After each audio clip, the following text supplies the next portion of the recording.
Okay. మనకింక అదే విధంగా చూసుకున్నట్లయితే గురుగారు, లక్ష్మి అనే పేరు గల వారికి ఈ ఉగాది తర్వాత ఏ విధంగా ఉండబోతుంది అనే దాని గురించయితే మాకు చాలా చక్కగా చెప్పారు.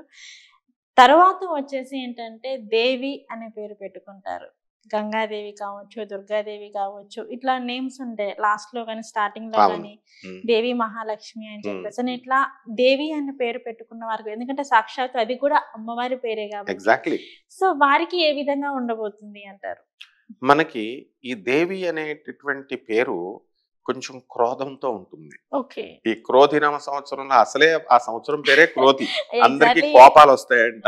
అవును. అలకలెక్కువొచ్చేది ఆడపిల్లలే అలుగుతారు. మగాళ్ళెవరు అలగరు. అసలా సంవత్సరంలోనే ఉంది క్రోధి నామ సంవత్సరం అని జెప్పేసని. అవును. అప్పుడు ఈ క్రోధినామ సంవత్సరంలో ఉన్న క్రోధము సహజ సిద్ధంగా ముక్కు ముక్కు మీద కోపం ఆడపిల్లలకి వెంటనే పోతుందనమాట. ఒక హ్మ్. నిమిషం ఉంటుంది. కాబట్టి ఈ దేవి అన్న పేర్ల మీద ఉన్నటువంటి వాళ్ళకి కొంచెం ఇంకొంచెం కోపం పెరుగుతుంది ఈ ఓకే. ఉగాది సంవత్సరంలో. తర్వాత. ఉగాది తర్వాత.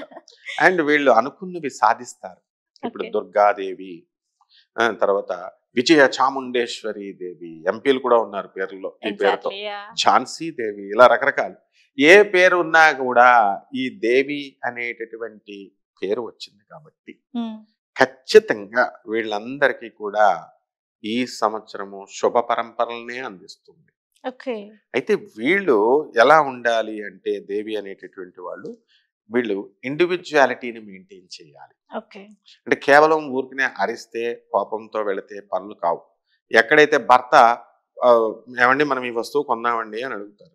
కొంచెం కాస్ట్‌లీ వస్తువు. వద్దు అన్నాడనుకో, వద్దు అని వదిలేయకూడదనమాట వాడిని. వాడి పర్స్ తీసేసుకోవాల. హ్మ్. అంటే కన్విన్సింగ్ మేనర్‌లో వాళ్ళకి యాహ్! చెప్పేటటువంటి చెప్పే టాక్టిక్స్, విధానం. చెప్పే విధానము ఓకే. వీళ్ళకి ఈ సంవత్సరం వస్తుందనమాట. ఇంతకుముందు మామూలుగా ఆర్డర్స్ వేస్తారు. జనరల్‌గా దేవి పేరు మీద ఉన్నవాళ్ళు డామినేటింగ్ నేచర్ ఉంటుంది. ఓహ్! నో బెగ్గింగ్ అక్కడ. Only dominating. Only dominating. కాబట్టి ఈ డామినేటింగ్‌లో వీళ్ళు ఈ సంవత్సరం కొంచెం కన్విన్సింగ్ నేచర్ వస్తుంది. కాంప్రమైజింగ్ యాటిట్యూడ్ వీళ్ళకొస్తుంది. ఓకే. మాట్లాడి చక్కగా కన్విన్స్ చేస్తూ వాళ్ళకి కావాల్సినటువంటి విధంగా పనులన్నీ కూడా పూర్తి చేపించుకుంటారు. కాబట్టి ఆ టాక్టిక్స్, ఆ తెలివితేటల్ని వాటిల్ని ఈ యొక్క క్రోధినామ సంవత్సరం వీళ్ళకి బ్లెస్ చేస్తుంది. ఓకే. అండ్ కుటుంబాన్ని వచ్చేసరికి వీళ్ళు పాపం జాయింట్ ఫ్యామిలీలో ఇమడగలుగుతారు వీళ్ళు. ఓకే. ఈ దేవి పేరున్నటువంటి వాళ్ళు. అందువలన వీళ్ళు అత్తగారు, మామగారులను చూసుకుంటారు. ఈ సంవత్సరం ఇంకా బాగా చూసుకుంటారు. భర్త వద్దన్నా సరే పాద నమస్కారాలు తెగ చేస్తారు. ఇప్పుడు పాద నమస్కారాలు చేస్తుంటే వాడు సినిమా టైప్‌లో భయపడతాడు వాడు. ఈ క్రోధినామ సంవత్సరంలో దేవి పేరు మీద ఉన్నటువంటి భర్తలందరూ కూడా భయపడతారనమాట. ఎందుకు? భార్య తిడుతుందనో, కొడుతుందనో కాదు. మామూలుగా భార్యలకి అందరూ భర్తలు భయపడతారు. Joke I will tell you the common factor. It's a real fact that what I am okay. Saying. ఏంటంటే భర్తలు భార్యలు చూసి భయపడతారా? భార్యలు భర్తలు చూసి భయపడతారా? అని క్వెషన్ ఏసుకుంటే భార్యలను చూసి భర్తలు బాధపడతారు 100%. యాహ్! ఎగ్జాక్ట్‌లీ. పైకి అలా చెబుతారు అంతే. మ్యాన్ డామినేటింగ్ సొసైటీ కాబట్టి. యెస్. తాగేసి వెళ్తాడు. వాడు తాగుతున్నంత సేపు బానే ఉంటుంది. తాగుడు పూర్తయిన తర్వాత ఇంటికి వెళ్ళేటప్పుడు అమ్మో! మా ఆవిడ తలుపు తీస్తుందో తీదో లేదా తంతుందేమో అని భయపడతాడు. నాకు తెలిసినటువంటి ఒక ఎగ్జిక్యూటివ్ ఇంజినీర్ ఒక హ్మ్. పొజిషన్‌లో అతను ఇంటికి వెళ్ళడానికి పాపం ఆయన ఇంజినీరింగ్ మీటింగ్‌లో మాతో పాటు మీటింగ్ జరిగింది. కాన్ఫరెన్స్ జరిగింది.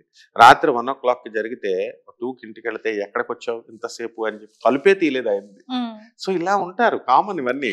ఈ సంవత్సరం ఈ దేవి పేరు మీద ఉన్నటువంటి వాళ్ళంతా కూడా చక్కగా వీళ్ళని చూసి భర్తలు భయపడడం, హ్మ్. భర్తలకి కాంప్రమైజింగ్ యాటిట్యూడ్‌తో వీళ్ళు పనులు చేపించుకోవడం. అందువలన అలాగే reciprocation of love. Prema okay. విషయంలో ఏం తేడా ఉండదు. ఈ దేవి పేర్లతో ఉన్నవాళ్ళ హస్బెండ్‌ని తెగ పూజ చేస్తారన్నమాట. పువ్వుల కొరతొచ్చేస్తుంది మనకి. ఓకే. పువ్వుల రేట్లు కూడా పెరిగిపోతాయి. హ్మ్. ఈ విధంగా దేవి పేరు మీద ఉన్న వాళ్ళంతా బాగుందమ్మా.